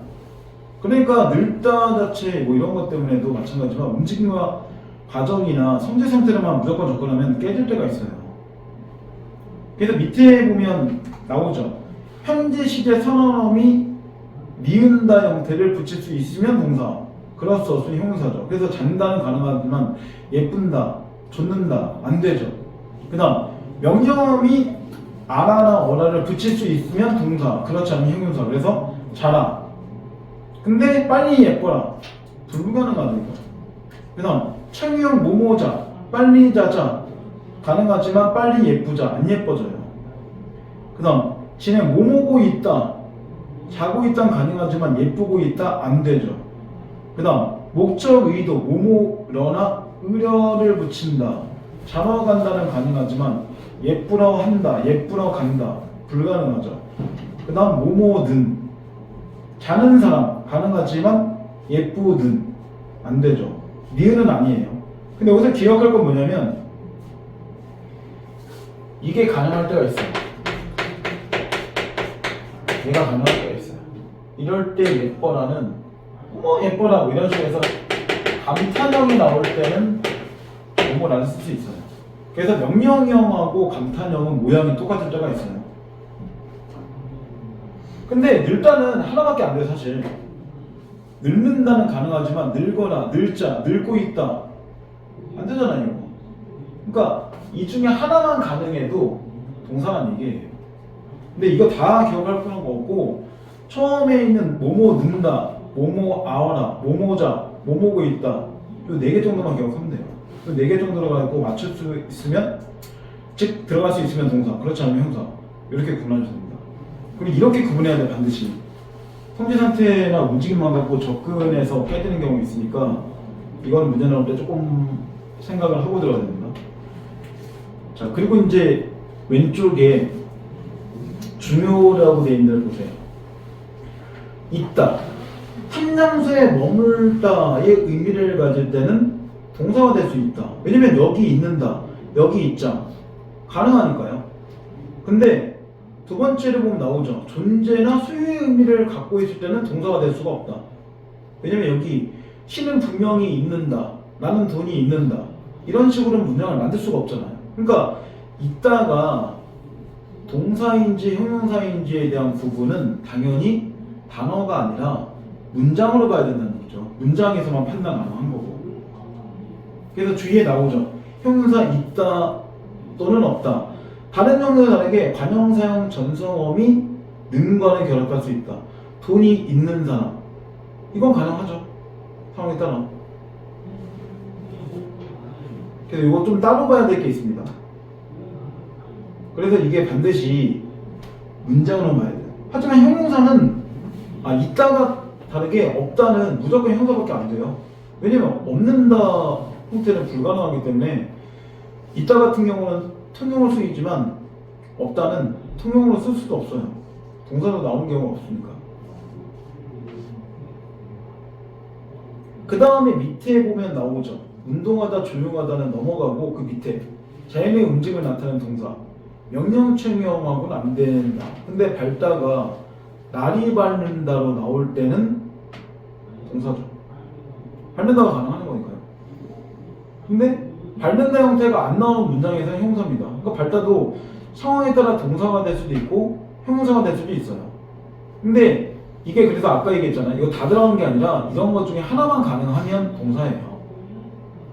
그러니까 는, 어라, 자, 있다 이 정도에서 붙여서 말이 되는지만 판단은 됩니다. 근데 이제 이 문제가 통역 문제로 해서 자주 나와요. 왜냐면 어떨 때는 동사고 어떨 때는 형사고 이렇게 되는 거니까 문제 내기 딱 좋죠. 통역 문제에서. 자, 그 다음 52쪽으로 넘어가세요. 전성어미에 대한 설명은 뒤에 나올 때 할게요. 자, 어간과 어미. 어간과 어미는 당연히 동사 형사밖에 얘기를 안 하겠죠. 왜냐면 어간어미란 말을 쓴 게 그런 거니까. 그래서 아까 어간 부분을 거기 나올 때 변하지 않는 부분이라고 해서 의미를 가진 부분이니까 어간은 곧 어근인가요? 네 라고 얘기 나온 거죠. 하지만 어미는 곧 어근인가요? 아니요. 왜? 어미는 의미가 없으니까요. 그래서 아까 나올 때 이런 거잖아요. 어간 부분은 실질 형태소는 되지만 의존인 거죠. 어미 부분은 형식이니까 당연히 의존인 거죠. 그래서 얘네들을 이렇게 합쳤을 때만 단어 또는 품사란 말을 쓰지 어간이 품사인가요? 아니요. 어미가 품사인가요? 아니요. 이렇게 되는 거죠. 다른 말이니까요. 그리고 어미가 종류가 조금 몇 개 있죠. 어간은 없지만. 그래서 어미를 보면 밑에 나오죠. 종결어미. 종결어미는 말 그대로 문장을 끝내는 거죠. 근데 연결어미는 문장을 끝내는 게 아니라 중간에 연결해주는 거고, 전성어미는 아까 나오지만 꿈을 꾸다 이런 식으로 꿈을 꿈 이렇게 나오면 걔가 전성어미를 얘기하는 거예요. 그러니까 전성어미는 그런 뜻이에요. 성질 자체를 바꾸지만 품사를 바꾸지 않는 거. 그래서 만약에 명사형 전성어미 그런 뜻이죠. 이거 나중에 이제 문장 성분할 때 나오잖아요. 경문장 할 때 명사의 모양처럼 쓰인다는 얘기예요. 관형사의 모양처럼 쓰인 거고 부사의 모양처럼 쓰이지만 실제 명사와 관형사, 부사는 아니다 이 뜻이죠. 왜냐면 어미는 반드시 품사 자체를 이렇게 변경하는 게 아닌 거니까 품사가 변경된 것처럼 모양이 보이지만 품사가 바뀐 건 아니다 이렇게 보라는 거니까요. 그 다음 선어미는 이런 거죠. 결국은 만약에 이렇게 먹다밖에 안 나와. 이게 그냥 어간이고 이게 어미인데 굳이 여기다가 이렇게 어만어미라는 말을 붙일 필요가 없잖아요. 어만어미가 맨 마지막에 위치하는 건데 만약에 이런 식으로 나오면 먹었다 이렇게 나온다면 얘가 어간인데 얘도 어미고 얘도 어미잖아요. 이렇게 어미가 두 개 나올 때 맨 마지막에 있는 어미를 어만어미라고 하고 앞에 있는 어미를 선어만어미라고 붙이는 거죠. 그러니까 어만어미는 물가 하나밖에 없어요. 하지만 선어미는 두 개가 나올 수도 있어요. 이런 식으로 먹었겠다 이렇게 하면 얘가 어만어미인 거고 얘도 선어만어미고 얘도 선어만어미고 선어만어미 이렇게 동시에 두 개 나올 수 있다는 거예요. 그러면 시험에서는 이게 선어만어미인지 아닌지 물어보는 문제가 나오는 게 아니라 그걸 물어보죠. 이 선어만어미 어의 기능은 뭐야? 개의 기능은 뭐야? 이걸 물어보는 거죠. 설마 이거 선어만어미 아니야? 이걸 물어보는 거 안 나와. 아무리 쉽게 나와도. 그래서 얘는 뭐야? 과거의 기능, 얘는 추측의 기능, 이게 나오는 거죠. 시험에 나오는 거. 아무리 문제 쉽게 내도 고3 문제한테 이거 어미 성어머럼이야 어머럼이야 이런 문제 나오는 건 아닙니다. 하지만 이런 거 나오죠. 무슨 전성어미야? 이건 나올 수 있어요. 그래서 이거 전성어미는 잘 보셔야 되고, 그 다음 밑에 두 번째 표를 보면 연결어미와 전성어미의 종류 나오죠. 그래서 연결어미를 볼 때는 대등적과 종속적과 보조적이 있다. 근데 이 대등과 종속 어서 많이 봤죠. 대등하게 이어진 문장, 종속적이 이어진 문장. 거기에 나올 때 나온 거예요. 대등이라는 거는 문장에 두 개의 격문장이 있을 때 두 개의 순서를 바꿔도 상관이 없는 건데, 종속이라는 건 두 개의 순서를 바꾸면 문제가 생기는 걸 얘기하는 거죠.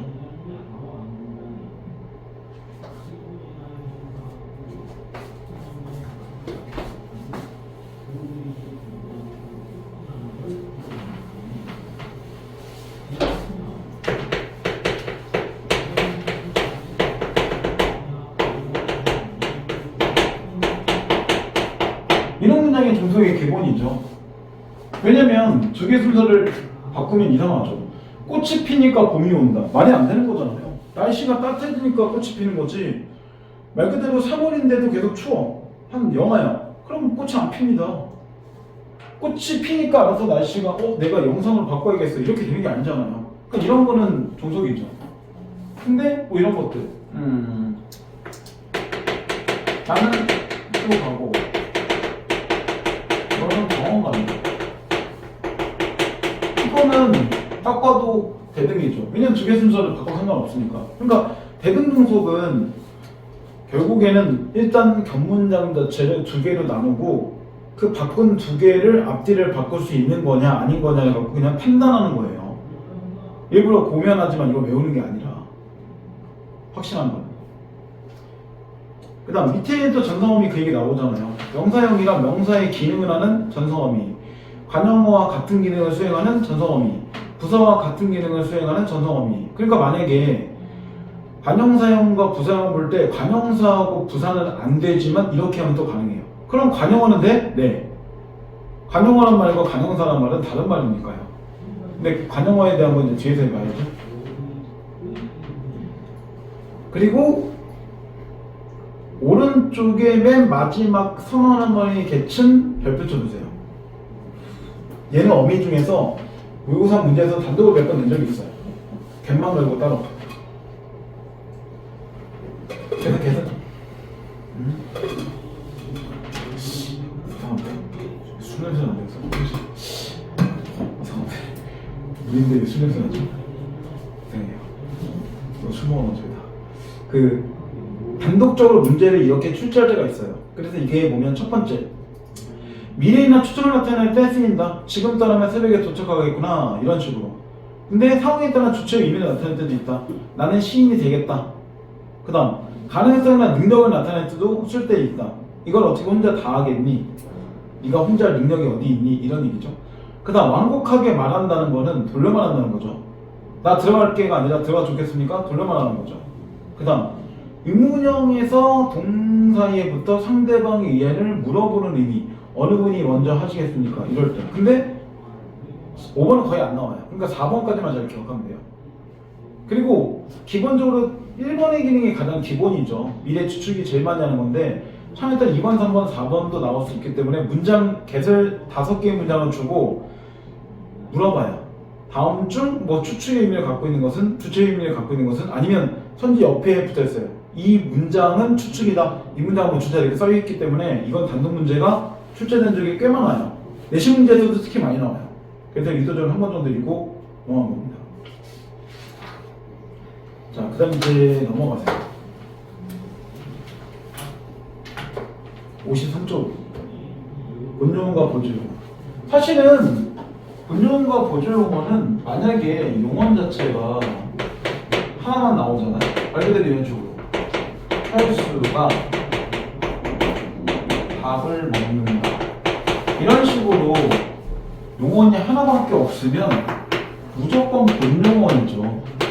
굳이 본용어이라는 말을 쓸 필요가 없어요. 근데 보조용어의 말은 뭐냐면 용언이 2개 이상 있으면 본용어인지에 보조가 오거나 본뒤에 뭐가 오거나 돈이 오거나 이렇게 결정되는 겁니다. 대신 이건 없어요. 보조 뒤에 보조가 오는 경우는 없습니다. 왜냐면 보조는 말 그대로 서포트하는 건데 서포트끼리만 나오는 건 말이 안 되는 거니까 두 개가 있으면 판단해야 돼요. 본 보조인지 본본인지를. 시험 문제 물어보는 거 그걸 물어본 거죠. 설마 용언이 몇 개야? 그걸 왜 물어봐? 그걸 물는 게 아니라 이것도 뻔하고 이건 건 안 나올 거니까 이렇게 하면서 본과 본의 구성이야? 본과 보조의 구성이야? 이걸 물어보는 거예요. 시험에서. 근데 이 보조인 것도 혼자 쓰일 때는 당연히 본이 돼요. 상황에 따라서. 그래서 밑에 한번 나오죠. 본용어는 보조용언의 앞에 쓰이는 용언. 그래서 보조가 먼저 오는 건 없습니다. 실질적 의미를 나타내며 문장에서 단독으로 서술어가 될 수 있다. 아까 먹다처럼 혼자 단독으로 가능하죠. 근데 보조는 홀로 쓰이지 못하고 반드시 본용언의 뒤에 붙어서 의미를 더해준 용언으로 보조동사와 보조용사로 나눌 수 있다. 말 그대로 보조용언이니까 다시 동사 또는 형용사로도 나눌 수 있다는 얘기죠. 이때 선행하는 본용언의 어가는 보조적 연결음이 아어, 개지, 고와 결합할 수 있다. 그래서 밑에 보면 나오죠.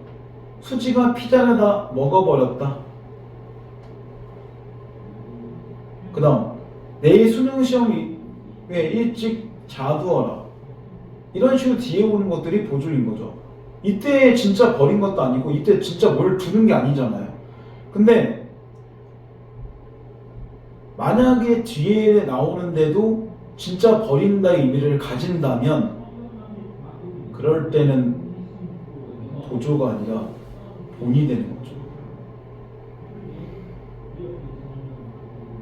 그 다음 있다. 성규가 피자를 먹고 있다. 장미꽃이 피어 있다. 진행과 상태. 그러니까 위에 진행일 때는 동사, 상태일 때는 형용사 이렇게 되는 거잖아요. 그 다음 보다. 시도 또는 추측으로 쓰인다. 십다는 근데 항상 보조일 수밖에 없어요. 십다 자체가 본으로 쓰는 경우가 없으니까. 그 다음 비가 오지 않는다는 본이겠지만 비가 오지 않아서 걱정이다. 그럼 오다라는 거가 앞에 있고 뒤에 오는 거잖아요. 지금 보면 느끼는 게 있죠. 본용어 보조용어 다 뭐예요? 띄어요. 기본적으로 원래 띱니다. 그래서 근데 안 뜨는 경우가 밑에 나와요. 그 다음 밑에 3번 보조용어가 본용어과 보조용어의 구성 방식. 그래서 본용어에다가 보조될 연결음이 아어개지고 또는 보조용언이 오는 경우. 그래서 배가 뜨고 있다, 배가 떠 있다, 결혼하게 되었다, 춥지 않다 이런 식으로. 또는 본용언 더하기 보조용언 자체가 의주명사 양척체만 버등하다, 싶다 등이 결합되는 경우도 있다. 물론 이렇게 시험 문제 나오진 않아요. 시험 문제는 본용언이나 보조용언은 이 정도까지만 나올 겁니다.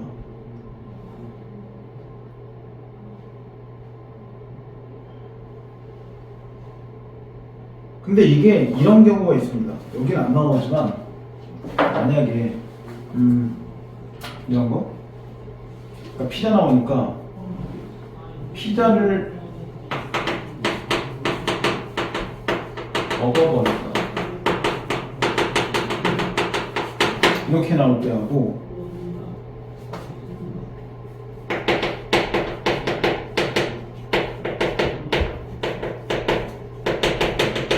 이렇게 하고 뜻이 같을 것 같지만 다르죠. 이거는 본 보조인데 이거는 둘 다 본이죠. 왜냐면 이건 먹고 일부러 버렸다는 의미잖아요. 그러니까 이렇게 나올 때는 보조라는 거죠. 아, 본이라는 거죠. 근데 이거는 버렸다는 의미를 안 가진 거니까 이럴 땐 보조인 거죠. 그러니까 이게 무조건 뒤에 온다고 보조가 아니라 문장 안에서는 보조인지 보인지를 판단해야 된다는 얘기예요. 그래서 이게 단어를 물어볼 때 하고 문장 물어볼 때가 거의 섞이는데 단어 문제는 대부분 뭐 이렇게 물어보냐면 다 문장을 해서 보통 물어봅니다. 일부러 문장에서 구현되는 거니까. 자, 그리고 이제 밑에 중요하게 되는 거 보이죠? 보조용어는 띄어쓰기 원칙이지만 경우에 따라 붙였음도 허용한다. 말 그대로 이렇게만 그냥 끝나면 붙여도 되고 띄어도 되니까 이 문제 안 나와요. 근데 다만이 중요한 거죠. 앞말에 만약에 조사가 붙거나 앞말이 합성동사이거나 그리고 중간에 조사가 들어갈 적에는 반드시 띈다. 시험은 이게 나와요. 그러면 조사하고 합성동사를 반드시 알아야 되죠. 그래서 조사의 종류, 합성동사는 합성을 하는 거죠. 합성이면서 동사가 된 건지 알아야지 결국은 띈다는 얘기죠. 그래서 위에 있는 제 47항은 안 나오지만 다만은 나옵니다. 띄어쓰기 유무를 가고 나오는 건 이거예요.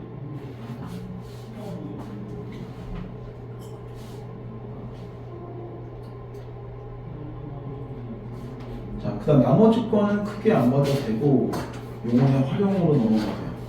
활용 문제는 문제를 어렵게 낼 때는 이거 무조건 나와요. 근데 지금처럼 시험범위 많으면 얘네 빠질 가능성도 꽤 있습니다. 그리고 모의고사는 절대로 디귿 불규칙, 비읍 불규칙, 시읍 불규칙, 리읍 불규칙, 우 불규칙 이따가 안 나와요. 모의고사는. 근데 내신은 나와요. 그러니까 이게 내신이 좀 더 짜증나고 모의고사는 좀 더 쉬워요. 대신 이게 예문들을 좀 봐야 되는 게 있죠. 활용이라는 거는 거기 처음에 나오더라고요. 맨 위에. 용언의 어간의 다양한 어미가 결합한 형태가 바뀌는 현상을 의미한다. 그러니까 말 그대로 동사형용사밖에 안 나오죠. 왜냐면 어미하고 어간이란 말은 동사형밖에 안 붙이니까요. 그래서 규칙 활용이란 용언이 활용할 때 어간이나 어미의 형태가 변화가 없는 것이다. 먹다, 접다는 먹고, 먹어, 먹으니, 먹게 안 바뀌어요. 그리고 접다, 접어, 접고, 접으니, 접게. 여기서 하나 기억할 게 있어요. 우리나라에는 야라나 여라는 어미는 없습니다. 아나 어른이 있어도 야라는 건 없어요. 그러니까 만약에 야로 바뀐다면 불규칙이에요. 규칙이 아니라. 아어만 원래 있는 어미고 야어는 원래 없는 어미입니다. 그래서 2번에 볼 때 나오죠. 용언이 활용할 때 어간의 변화가 있어도 보편적인 의문 규칙으로 설명되는 활용. 그래서 꼭 기억할 게 있어요. 밑에 볼 때. 리을 탈락과 읍 탈락은 모양이 바뀌어도 규칙입니다. 라고 기억을 해야 돼요. 반드시. 그러니까 그냥 보면 여기에 볼 때 좀 살다나 또는 끄다나 이런 거 보면 지금 보면 바뀌잖아요. 차는 이렇게 바뀌었고 그 다음에 거기 나오는 끄다 같은 경우 꺼 이렇게 한다면 여기서는 리을 자체가 탈락한 거고 모양이 바뀌었잖아요. 여기 같은 경우는 의 자체가 탈락해서 모양이 바뀌었잖아요. 하지만 이 두 개의 탈락은 반드시 뭐다? 규칙으로 꼭 기억을 해야 돼요. 반드시. 왜? 안 알려주고 시험에 낼 거니까요. 시험 문제 복귀해서 이거는 모의고사도 빼요. 의도적으로. 왜냐면 애들이 이 정도는 외워야지 라는 생각으로. 근데 이걸 제외한 나머지는 전부 다 불규칙인데 실제로 이거 디귿 불규칙 이렇게 안 넣어도 되는 이유가 있어요. 하면서 얘기할게요. 불규칙은 어쨌든 모양이 달라진다는 건데 디귿 불규칙 보면 하나씩 일단 예를 먼저 볼게요. 예를 보면 묻다 기본형인데 물어. 그럼 이거 어간이 바뀐 거죠. 지금 이제 보면 그래서 지금 보면 디귿 불규칙 경우에는 어간이 변합니다.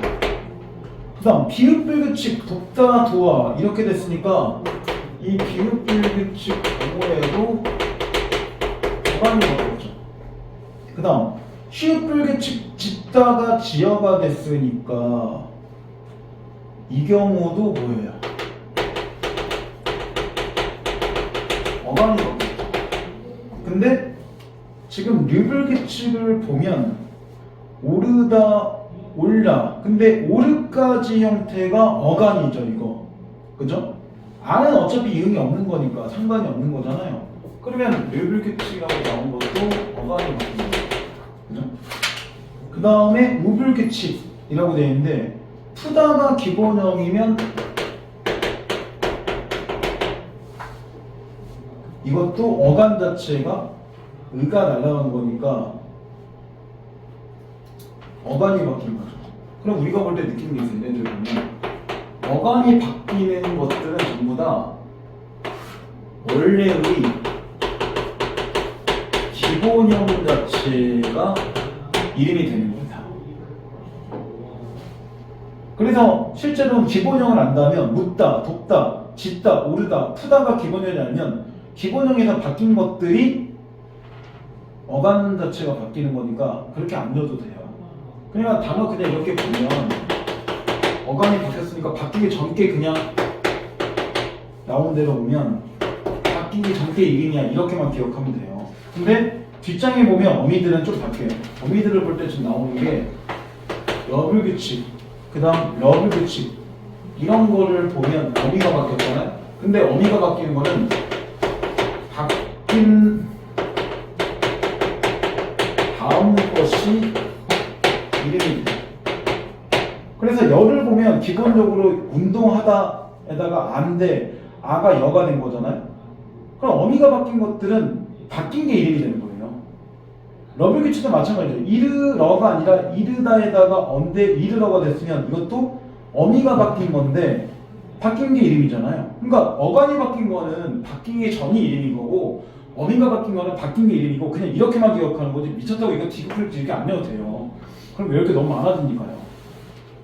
그럼 밑에 3번에 보면 어간과 어미가 둘 다 바뀐 것도 바뀌기 전이 이름인 거예요. 왜냐면 어간하고 연결된 건 무조건 바뀌기 전이 이름이니까 키읔불 규칙은 타나타에다가 아가게라 뜨는데 파네가 되면 어간도 바뀌고 어미도 바뀌었는데 얘는 파나세 형태가 어간이잖아요. 그래서 어간 자체의 원래 기본형 자체의 형태가 이름이 된 거니까. 근데 파나사 같은 경우는 의도적으로 이게 아가게라 돼서 파네가 됐다는 걸 알고 있어야죠.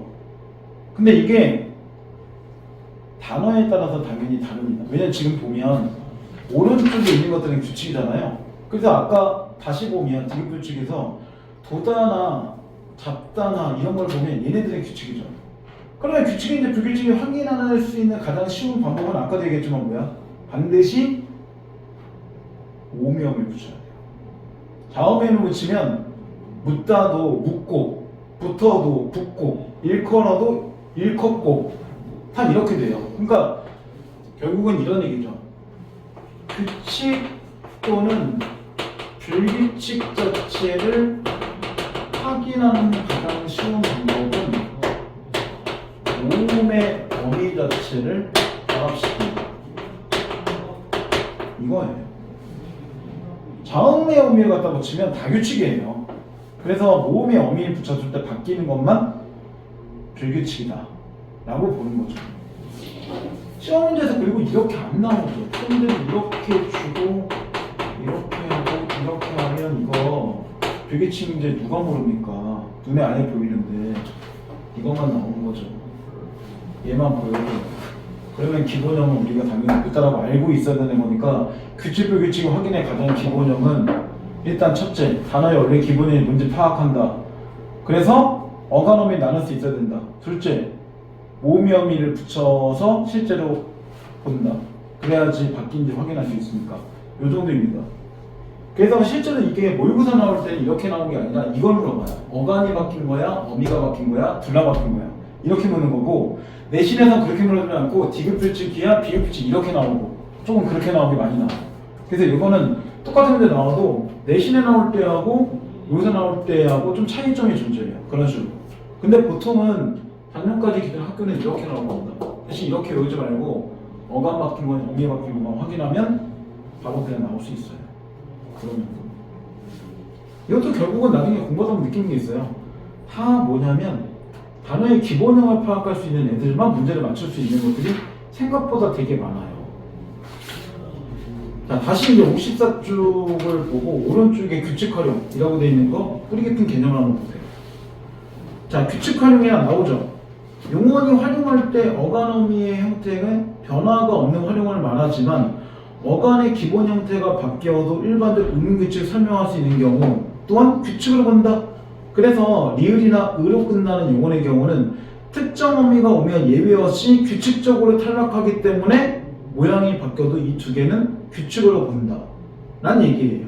왜냐면 이거 의문규칙으로 설명이 가능한 거니까. 근데 나머지는 아까 불규칙을 볼 때 디귿이 올 때 어떨 때는 바뀌고 어떨 때는 안 바뀌고 이러니까 이게 설명이 안 된다는 얘기예요.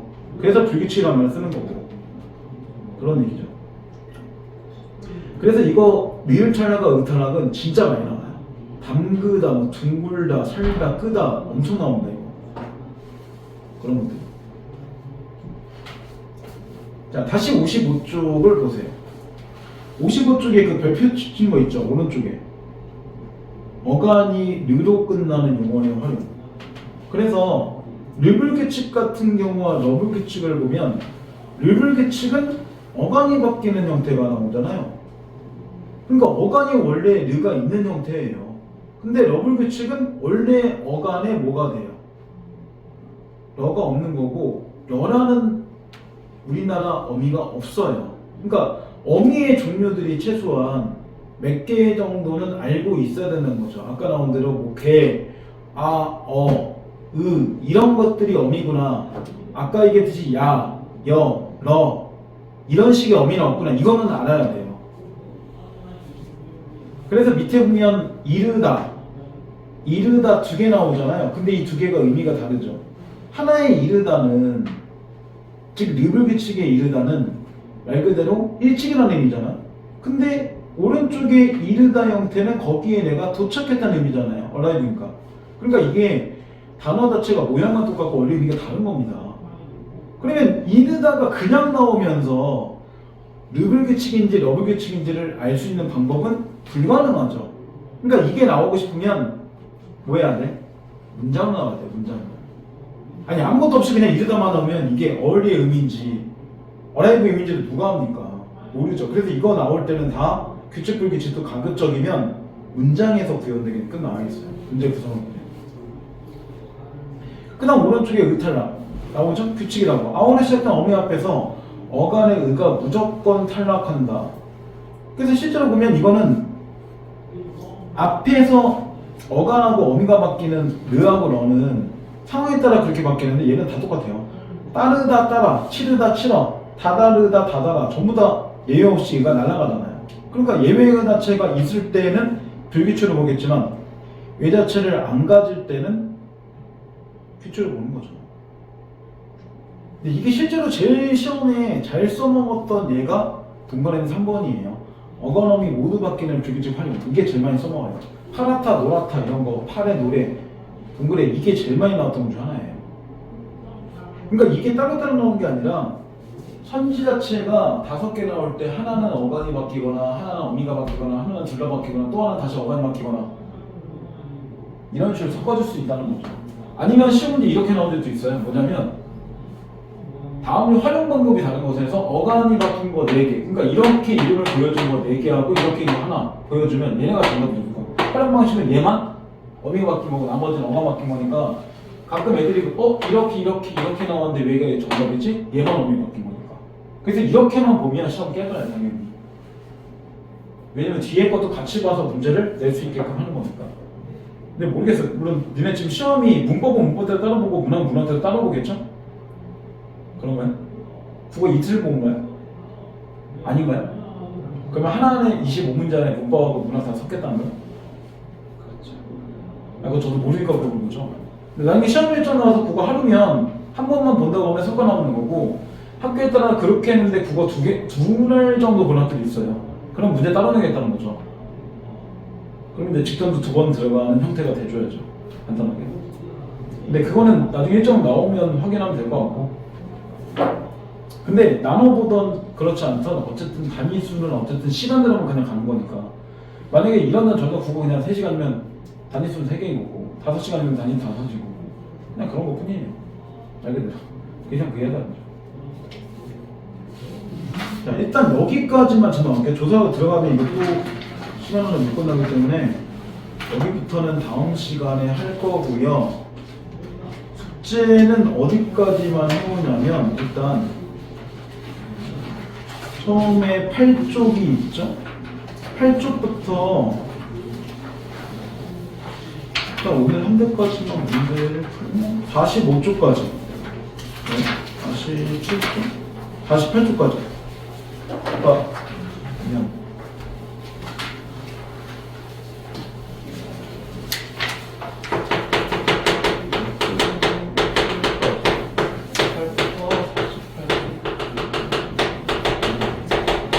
문학은 어느 정도 시험범위 나오면 그때 체계를 만들게요. 지금은 책 만들고 또 만들고 또 만들고 해야 되니까 책이 너무 많아 남발되는 게 있어서 언제 속정범위 나오면 문학은 그때 그 문법책하고 같이 붙여서 만들게요. 한번 책 2권 안에 끝내는 게 나을 것 같고 해봤자 문제가 실제로 68문제밖에 안 됩니다. 근데 이렇게 안 많아요. 그리고 문제들 대부분이 손특강 정도밖에 안 되고 뒤에 보면 정답이 있으니까 확인해 보시면 될 겁니다. 이 형태는 좀 중요한 문제 위주로 볼 건데 나머지는 좀 적용 받을 거고 저는 이제 시험법에 늘어나니까 그럴 수밖에 없네요. 손특강은 미래 설명 다 할 거예요.